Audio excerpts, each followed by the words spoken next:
Welcome back to the deep dive. This is where we take the sources you've gathered, the security research, the internal alerts, the late-breaking articles, and we distill the critical knowledge you need. Also, you can be informed quickly, completely, Right. and without drowning in, all the information overload. Exactly. And today we are stipping the noise around the latest AI buzzwords and jumping right into the guts of a major immediate cybersecurity alert. We're talking about critical RCE Remote code execution. in consumer hardware. And this one is, it's a perfect example of how in cybersecurity, the oldest, most forgotten piece of infrastructure is so often the lowest hanging, most profitable fruit for attackers. It's like a digital ghost in the machine. It really is. It's the digital equivalent of a forgotten spare key under a dusty welcome mat. The door's locked, but everyone knows where to look. That is a great analogy because what we're diving into today is CVE 2026-0625. And this isn't a flaw in some, hyper-complex cutting-edge system. Got it all. This is a critical remote code execution vulnerability found in D-Link DSL gateway devices. We're talking hardware that the company declared end of life over 5 years ago. It's incredible. These devices should be museum pieces, but instead, they're active threats right now on the internet. And they're not just any devices. We're talking about routers. The essential piece of hardware, the front door to potentially thousands, maybe tens of thousands of home networks and small businesses. And if the code running that front door is compromised, well... everything inside is at risk. Yeah. Everything. So our mission today is clear. We need Yeah. to unpack the granular details of CVE 2026-0625. We need to understand why a vulnerability in hardware that was declared obsolete years ago is suddenly a massive critical threat. And most importantly, what you, the listener, need to do about it. The urgent, non-negotiable steps required for mitigation. Right. This case is just a perfect illustration of legacy infrastructure. Those devices we set up once, check that they work, and then You forget about it. It just sits in a closet blinking. for half a decade, right? Yeah. It becomes a high-value, high-return target for threat actors who are just repurposing old, proven tactics. Why? Because they know something crucial. They know these systems are stable, and critically, they will never be patched. Okay, let's unpack this. Starting with the stark reality of the threat landscape. When we look at the official metrics, the common vulnerability scoring system, what two facts about this CVE just scream immediate critical danger? Two things immediately jump out, and they're completely intertwined. First is just the sheer severity of the flaw. The CVSS score, the V4.0 score, is a staggering 9.3 out of 10. 9.3. Wow. That puts it firmly in the critical category. This isn't theoretical damage. This is a guaranteed path to compromise. Okay, so that's number one. A critical score. What's the second piece? The second is that the threat is current. It's immediate. It's real. Exploitation evidence was observed by the Shadowserver Foundation way back on November 27, 2025. So this has been happening for a while. For weeks. It means this flaw has been actively weaponized in the wild for a long time, targeting hardware that should have been retired long, long ago. Let's start by dissecting that 9.3 score. I mean, when we see a severity rating that high, it's not just about the potential damage, right? It's also about how easy it is to pull off. Exactly. It's a combination of impact and ease. Yeah. And the underlying metric breakdown, what we call the vector string, is so instructive here. Because it tells you the conditions for a successful attack. It lays out the recipe. It tells us that this vulnerability is exploitable over the network. That's AVN. So remotely, from anywhere in the world. Anywhere. With low attack complexity, ACL, the attacker doesn't need to do anything fancy, but then we get to the really critical parts. Okay. It requires no privileges, PRN. That means no login is necessary, no username, no password. Nothing. And maybe most importantly, no user interaction, UIN. So the user doesn't have to click a bad link or open a malicious file. Nothing. The user can be asleep. The attacker just sends a specially crafted packet over the internet, it hits the router, and they're in. So when you combine those N factors network, no privileges, no interaction, with a guaranteed high impact on confidentiality, integrity, and availability. You have the perfect recipe for a critical security failure. A true nightmare scenario for defenders. Okay, so the severity score is the report card, but what's the foundational technical weakness? What earned this device an F- in security? The root cause is a classic persistent coding error. It's known as command injection. I've heard that term a lot. You have, because it never seems to go away. Officially, it's categorized under the Technical Weakness Enumeration CVE-78, Which stands for improper neutralization of special elements used in an OS command. improper neutralization. That sounds very academic. Can you unpack that for us? What does that actually look like inside the router's brain? Yeah, let's use an analogy. Imagine your router is running on a sort of simplified internal language, like a shell script. It gets instructions from the outside world through its web interface, that page you log into to change the Wi-Fi password. Right, the admin page. Exactly. So when you, the legitimate user, want to change a setting, let's say you're specifying a new DNS server address, like 8.8.8.8, the router software is supposed to receive that string, 8.8.8.8, and treat it exclusively as inert data. It's just a number, a piece of information to be stored in a config file somewhere. Precisely. The process of neutralization, or what's more commonly called sanitization, is where the software is supposed to check that input string for anything that looks like a command instruction. What kind of things would that be? Characters like a semicolon, or a pipe symbol, or backticks. In shell languages, these are special characters. They're powerful. They basically tell the operating system, hey, stop processing data and start executing a new command. So improper neutralization means the programmer just forgot to check for those. Forgot, or did it incorrectly. They failed to strip them out, or escape them, or otherwise render those special characters harmless. They just trusted the input. Okay, so I think I see where this is going. If an attacker provides the input 8.8.8 and then run malicious code, here. You got it. The router processes the first part, sets the DNS server, sees that semicolon, and thinks, aha, a new command starts now. And it just blindly executes the attacker script. Wow. The input field, which was only ever intended for a harmless IP address, is improperly trusted by the application. And that allows the attacker to inject full operating system commands. And we know exactly where this is happening, right? We do. The flaw is specifically located in the dnscfg.cgi endpoint of the router's DNS configuration interface, an old, unauthenticated part of the web server. Which leads directly to the ultimate goal for any attacker.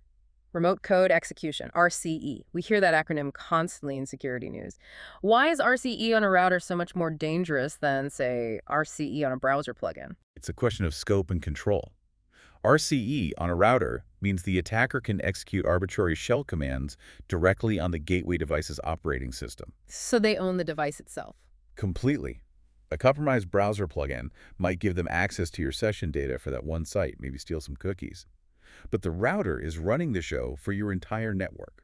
It's the traffic cop. It's the traffic cop, the gatekeeper, and the security guard, all in one. Gaining RCE here means the attacker becomes the administrator of your digital front door. They can rewrite the firewall rules, redirect all your internal traffic, sniff all the data passing through, and essentially treat your home or office network as their own personal command center. It's game over.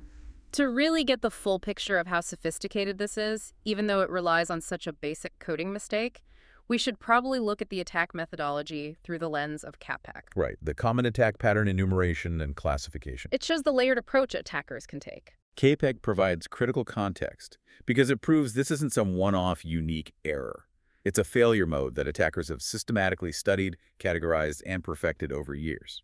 And the sources for this CVE highlighted 3 main CAPAC entries at play here. They did. First, you have the umbrella pattern, CAPAC 88 OS command injection.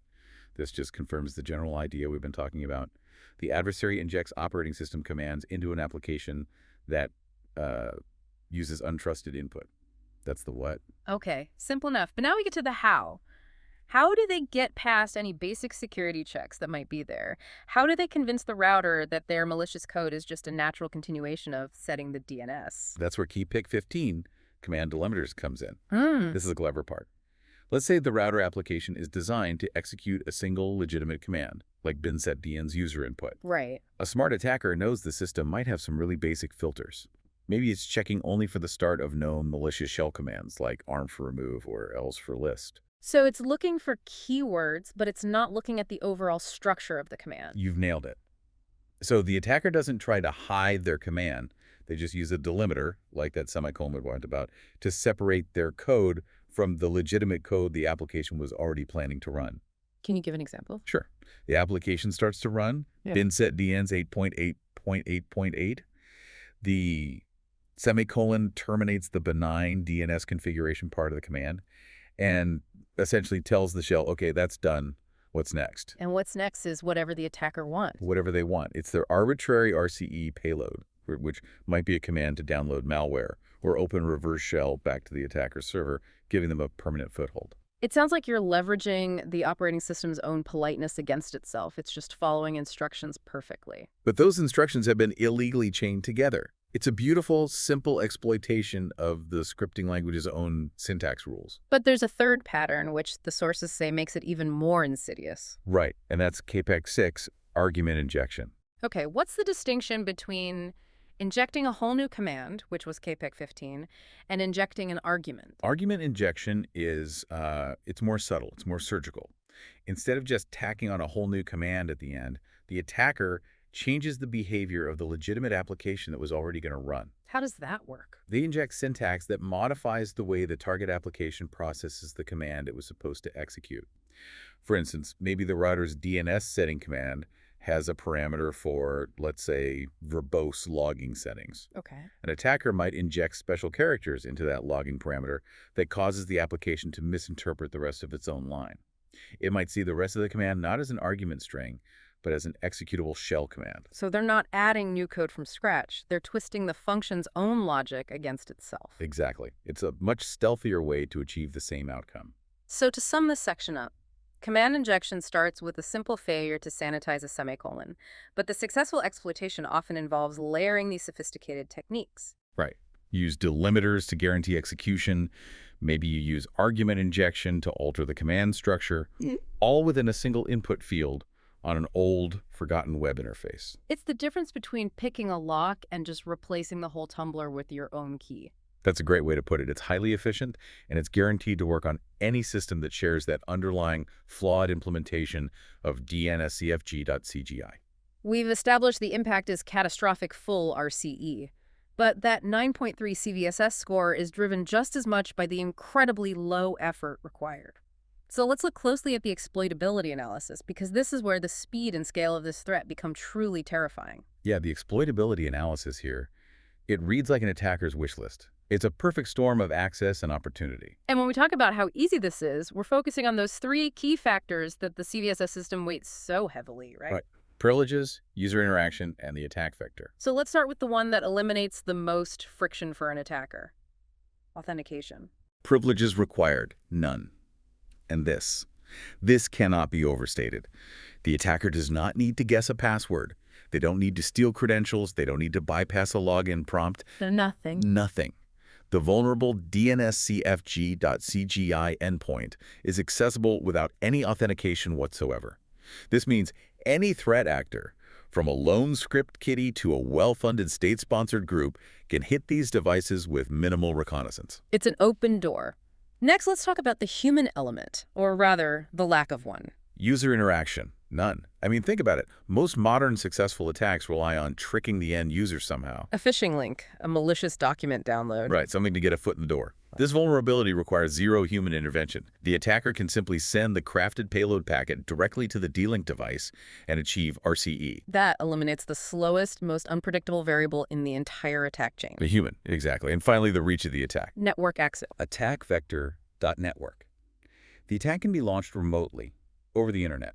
So you combine these three things: remote, zero login, zero clicks, and you have a massive scalable problem. It allows for widespread, automated, and incredibly rapid scanning and exploitation. Threat actors don't have to target users one by one. They can just script a tool to scan the entire public IP space for vulnerable D-Link gateways and compromise them in batches of thousands or tens of thousands an hour. It's industrial-scale compromise, powered by a simple coding error. And the stakes are so high because, as you said earlier, this isn't just a compromised laptop, it's a compromised gateway router. That's the critical takeaway for our listener. Yeah. The moment an attacker gets RCE on that gateway, they have effectively established a beachhead inside the private network. They are sitting between your personal devices, your laptops, phones, smart TVs, everything, and the entire public internet. Every packet of data, every DNS request, every attempted secure connection. It all passes through their new control point. They own the flow of information. Now, the sources introduce a crucial complexity here that we need to spend some time on.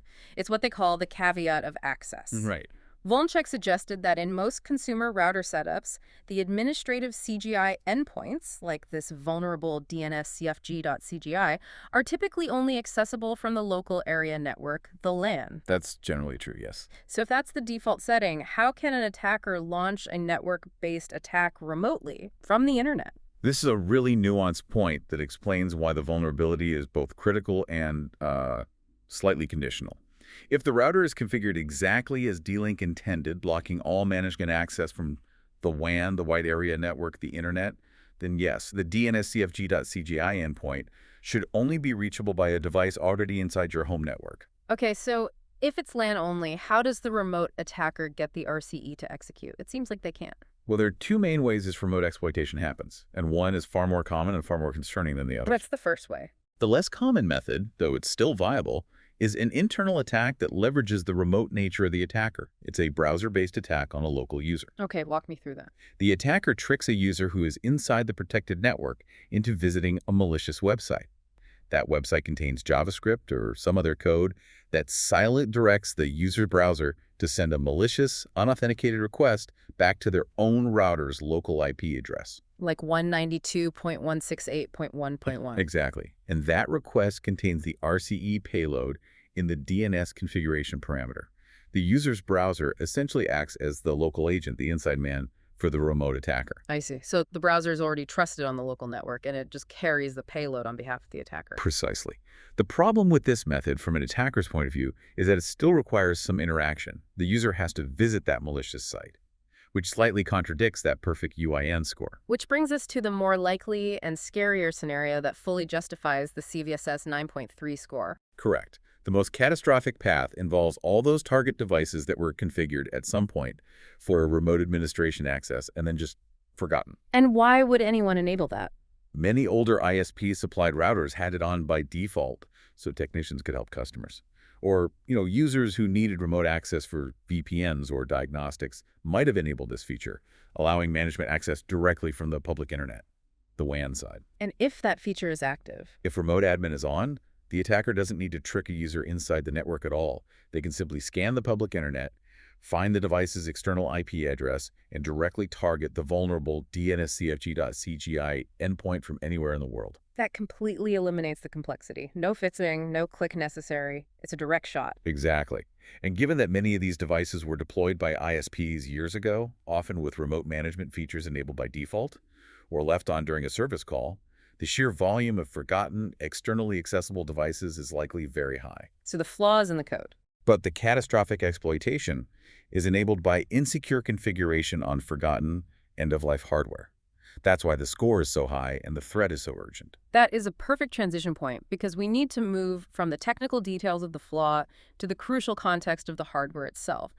And this is where the conversation gets truly compelling, I think, because we stop talking about cutting-edge attack methods and we start talking about a systemic, very human failure to maintain infrastructure. It is. This is the legacy hardware trap, and it's a systemic risk across every technology sector. The affected D-Link DSL gateway devices are, they're functionally ancient in tech terms. How old are we talking? D-Link declared them end of life and end of service in early 2020. So we're talking about appliances that have been functionally abandoned by their maker for over 5 years, long past the point where any engineering resources were allocated for security updates. 5 years is an eternity in networking security. Just think about how much technology has changed since early 2020. We've gone through major cloud shifts, massive growth in IoT. The development of, theoretically, quantum-resistant cryptography. And meanwhile, this router just sits in a closet running firmware from 2018 or maybe even earlier. And that stability, that forgotten nature, is exactly what threat actors look for. It's what they bank on. They know that once a product is EOL, it has received no firmware updates, no security patches, and no active maintenance for years. So if an attacker discovers a 0-day in EOL hardware, it's not just a 0-day, it's a permanent 0-day. They have infinite time to exploit it because patch will simply never materialize. This provides guaranteed, low-risk, high-value returns. For any listener who might be using an old DSL setup, we need to be crystal clear about the affected models.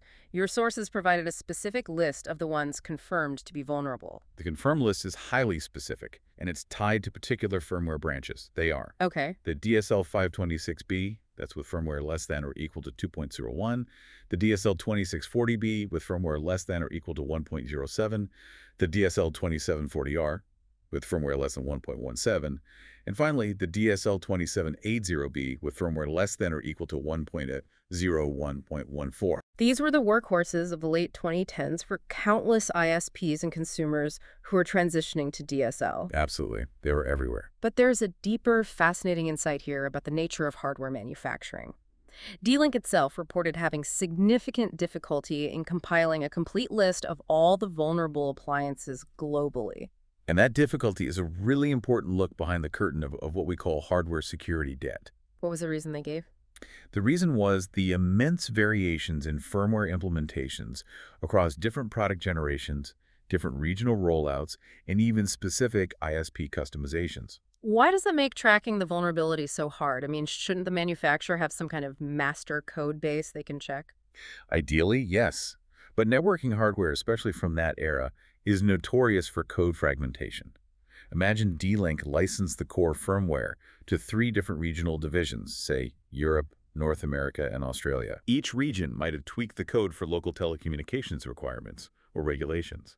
So the dnscfg.cgi endpoint might exist in all 3 code bases, but in the European version, maybe uses a different configuration file structure.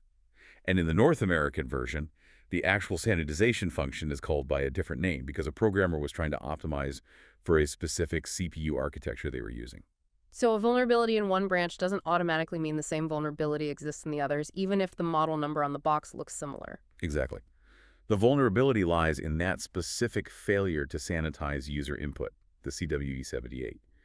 D-Link can't just query a central database based on a serial number to know if the flaw is present. They have to go back and manually review and validate dozens, maybe hundreds, of different firmware builds across these legacy platforms. Which is a massive, time-consuming undertaking for products they stopped profiting from years ago. The cost of that retroactive investigation is huge. It really illustrates the true long-term financial burden of this kind of security debt. It's the manufacturer paying the price today for code fragmentation that happened a decade ago.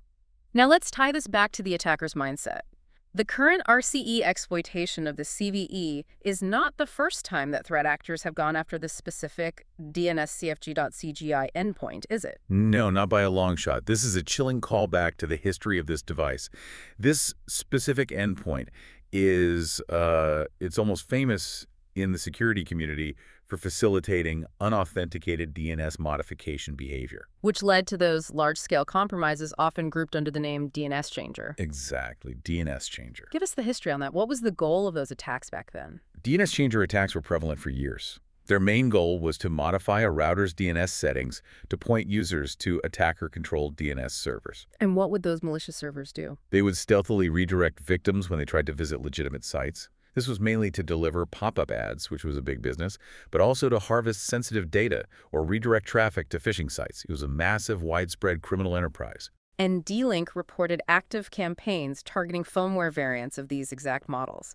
The DSL-2740R, the DSL-2640B, as recently as 2016 through 2019. The historical connection is just undeniable. Threat actors had already mapped this entire attack surface.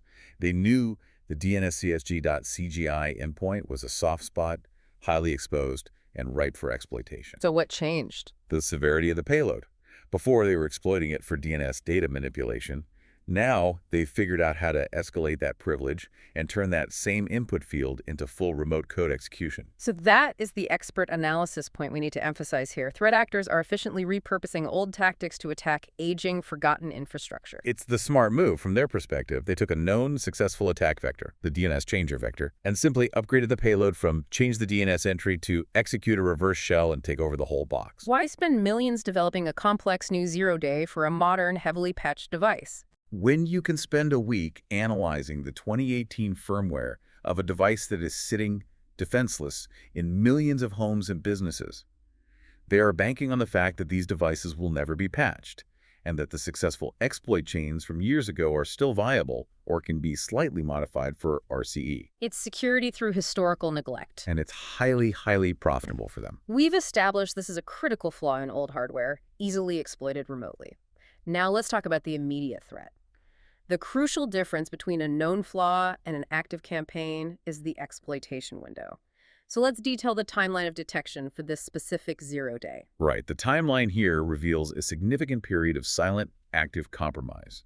The initial evidence of active exploitation, meaning someone was actually using this in the wild to attack devices, was observed by the Shadowserver Foundation on November 27, 2025. Okay, so that's when the alarm bell started ringing for researchers. And the public disclosure. When did the rest of us find out? The CVE was officially received and publicly disclosed on January 5, 2026. So what's that, 5-6 weeks? About that, yeah. That means the attackers had exclusive access to a potent RCE weapon for 5 to 6 weeks before the wider security community was fully alerted to the scale and the mechanism of the problem.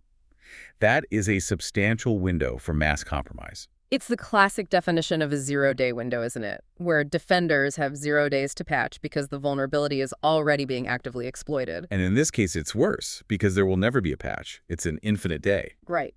Now let's move past the mechanics and dive into the consequences.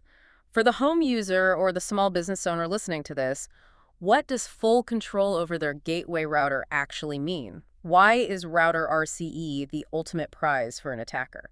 Gaining RCE on a router provides the highest level of persistent access an attacker could hope for. It essentially gives them the ability to manage the network's traffic flow, its security rules, and even its identity online. It's far more dangerous than just infecting a single workstation. Oh, night and day. There are 4 primary catastrophic outcomes here, and we need to explore each one fully. The first is a callback to the past, traffic interception and redirection. This is the modern, superpowered version of that DNS changer attack. Exactly.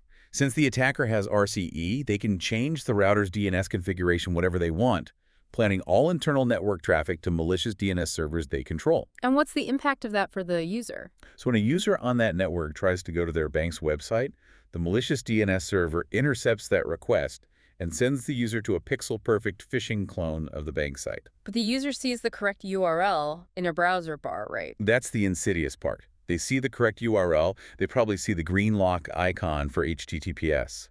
But the router is lying to the browser about where that address actually leads. The end user has no operational way to detect this. And the attacker can be very selective about this, I imagine. Highly selective. They don't have to redirect every site, which would be noisy. Yeah. Just the high-value targets. Financial institutions, email providers, internal corporate VPN logins. Which leads to the second major consequence, credential theft and lateral movement.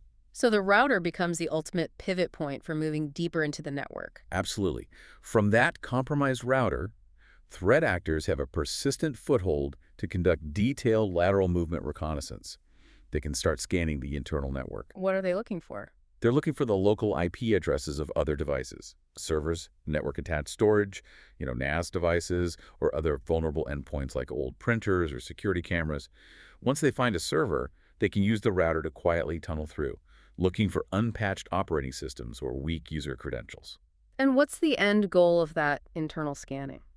The primary goal is usually the deployment of high-impact malware, and most often that means ransomware. So they use a router to get inside, then spread the real damage. Right. The attacker starts at the perimeter, the router, finds a server or a NAS drive, steals credentials, and then uses that access point to deploy ransomware across the entire local network. They can paralyze a business or lock up all of a family's digital memories. And because they control the router, they control the flow, which means they can ensure the malware deploys successfully and that internal network defenses are blinded. The third major consequence moves beyond just the immediate victims and speaks to the global scale of this threat. Yes, botnet infrastructure. This is where these cheap, old, forgotten devices become strategic assets for organized crime. How does that work? A compromised DSL gateway, which is now running a full Linux operating system thanks to the RCE, can be quietly integrated into a global botnet. These compromised devices are then used as proxies and C2 command and control infrastructure for broader criminal activity. Why are home routers so attractive as botnet nodes? What makes them so valuable? They offer 3 things attackers love: bandwidth, deniability, and scale. They have enough bandwidth to participate in large-scale distributed denial of service, or DDoS, attacks against major organizations, which is a common way for botnet operators to make money. And the deniability. They act as a clean proxy. They mask the attacker's true geographical location. If law enforcement tracks a DDoS attack back to an IP address, they trace it back to an unsuspecting homeowner in, say, Ohio, who's using a 5-year-old D-Link router. It makes attribution extremely difficult. So the unsuspecting user is now unknowingly contributing to global cybercrime. Their utility bill might go up a tiny bit from higher bandwidth usage, but otherwise there are no obvious signs of compromise. Correct. Which brings us to the fourth and final consequence: persistent backdoor access. The attacker might install a permanent, stealthy rootkit or backdoor onto the router's file system. So even if you reboot the router, Doesn't matter. Even if you reboot it, or if you notice your DNS settings are weird and you manually change them back, the attacker maintains control through their hidden backdoor. so an RCE on this D-Link gateway isn't just a momentary inconvenience, it's a permanent state of compromise until the hardware is physically replaced. Absolutely.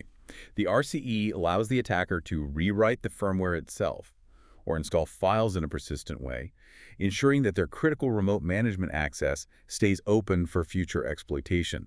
It is a long-term strategic loss for the victim. And as of right now, we are still operating in a state of partial blindness. The sources confirm there's no public information about who is doing this or who they're targeting. Yeah, it's vital context. We don't know if this is a broad campaign by an opportunistic, automated scanning botnet, or if it's a highly targeted campaign by a sophisticated state actor. And that lack of clear attribution emphasizes the stealthy and ongoing nature of the campaign. It means every single device on that vulnerable list is a potential active target right now. This brings us to the most crucial and perhaps the most frustrating section for you, the listener. We've established the severity, the zero-click ease, and the catastrophic consequence. Now, what's the fix? This is the core of the mitigation paradox. The core solution is stark. It's unambiguous, and it involves zero engineering effort from the user. Yeah. And that's because there are no security patches available or planned. That's it, full stop. That is the grim reality of using end-of-life hardware. The product has been abandoned by the vendor, and D-Link has stated explicitly that they will not be dedicating resources to retrofitting firmware that is half a decade old. It's just not going to happen. So the paradox is that the only way to fix a critical software vulnerability, one based on a simple coding error, is through a physical, budgetary hardware replacement. Exactly. The vulnerability exists in silicon and code that is frozen in time. D-Link's official statement is the strongest warning imaginable. The only solution is to retire the hardware immediately and replace it with a modern supported device. And they warn that continuing to use these is like leaving the digital front door permanently wide open with a giant sign that says, "Come on in, the administrator password is admin." It's that bad. we need to expand this advice because our listener might have other networking hardware or specialized IoT devices or other components that have reached EOL in their network. This D-Link vulnerability is a massive case study in EOL risk management. It is. So what broader advice does the security community derive from situations like this? The general principles for managing EOL hardware are pretty much non-negotiable for anyone who is serious about network defense. First and foremost, Just get rid of it. retire and replace them. This must be budgeted for. Security debt is real, and the cost of a single RCE breach, the lost data, the forensic cleanup, the regulatory penalties if you're a business, will inevitably cost dramatically more than any savings you get by delaying the replacement of a $50 router. So if you're using one of these D-Link models, stop listening to this deep dive right now. Go buy a new router, and you can continue listening while you wait for it to be delivered. Precisely. Now, second, we have to acknowledge that sometimes, for specialized or industrial equipment, immediate replacement is truly impossible. If EOL devices must be used temporarily, they must be deployed only in non-critical segmented networks. Can you explain segmentation in this context? What does that mean? Segmentation means isolation. You put the EOL device on a separate virtual local area network, a VLAN, that has zero access to your core network where your sensitive data, your financial servers, or your private files reside. It's like putting it in its own little digital room. Think of it as putting a known carrier of a highly infectious disease into a quarantined wing of a hospital. If that D-Link router gets compromised, the attacker is trapped in that segmented network. They're unable to move laterally or interact with any of your critical systems. You limit the blast radius. So segmentation buys you time until a replacement is feasible. What's the third critical piece of advice? The third is configuration discipline. Users have to ensure they're running the latest available firmware. Even if it's outdated, it might contain some minor hardening against certain attacks. And critically, they must have highly restrictive security settings. And number one on that list is? Disabling remote administration access to all administrative endpoints, including dnscfg.cgi, from the public internet. Turn it off. If the attacker can't reach the vulnerable endpoint from the WAN, the risk profile drops dramatically. It drops from that CVSS 9.3 to something much lower.